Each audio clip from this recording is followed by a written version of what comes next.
by doing that, now we have the same stuff in the denominator, which is this is 10. 2 times 5 is, oh yeah, yeah, 2 times 5 is 10, yeah, and 10 times 2 is 20. Do you agree? So 2 times 2 times 5 is here. 2 times 5 is 10, yeah. And what is 2 times 10? 2 times 10 is just 20, isn't it? So you already know all this. That's the reason why I'm using this new problem. And you're pretty sharp because you were asking questions yesterday that are very interesting questions, baby. That's the reason why I like to work with you, okay?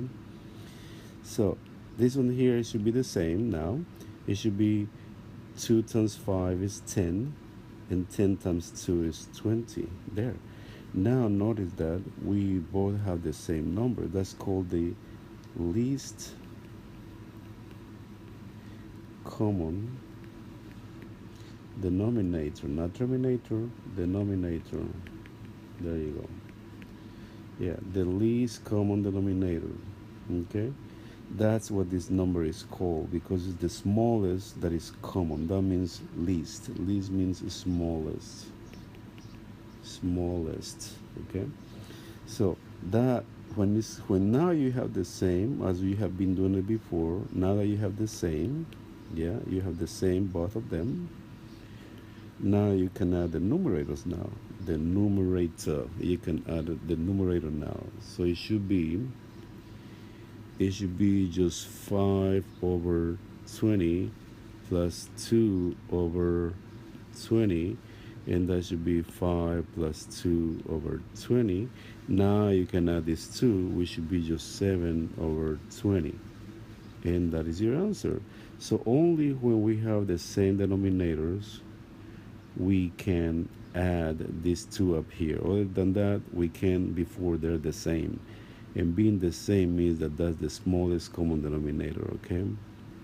And so the answer to the problem 1 over 4 plus 1 over 10 is 5, yeah, and then 2, yeah, and that should be 5 times 1 is 5 over 20, and then 2 over 20.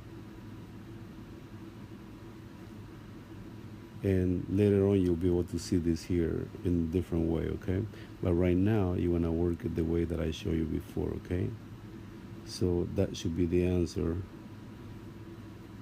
And that's that problem that I showed you yesterday, okay?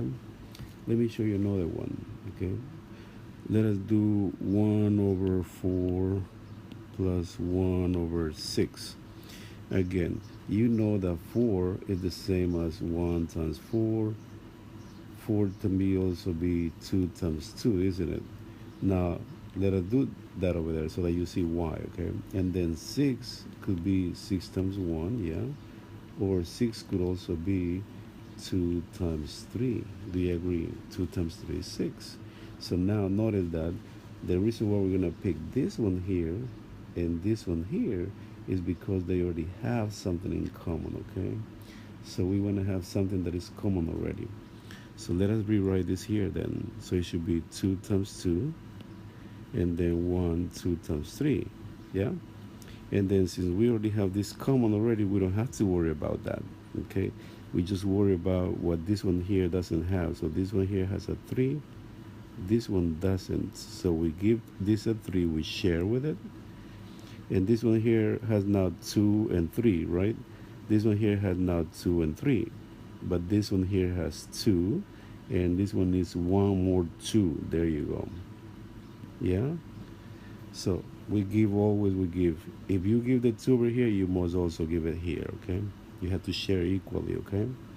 So now if you multiply 1 times 3 is 3, and then 2 times 2 is 4, 4 times 3 is 12. Or you could also do 2 times 3 is 6, 6 times 2 is 12. Either way, baby, you already know that, but you could practice that, okay? So it's all the part of this exercise, the stuff that you already know. So 2 over 2 times 3 is 6, 6 times 2 is 12. See that? Now we have the same, and this is called the least common denominator. Least common denominator, denominator. Okay, so the least common denominator. Now, since we have the same, we can combine the numerators, yeah, and then that should be just 5 over 12, and we can solve the little problem. Okay, we have solved the little problem. Okay, so let me know if this helped uh, better than the one yesterday, and I give you more if you let me know. Okay, so write a little note to me, say how much you liked it, and then I will try to give more of this. All right, love you, Babush, and I will talk to you. I'm sure I will talk to you soon. Okay, all right, baby, love you, miss you, love you, bye.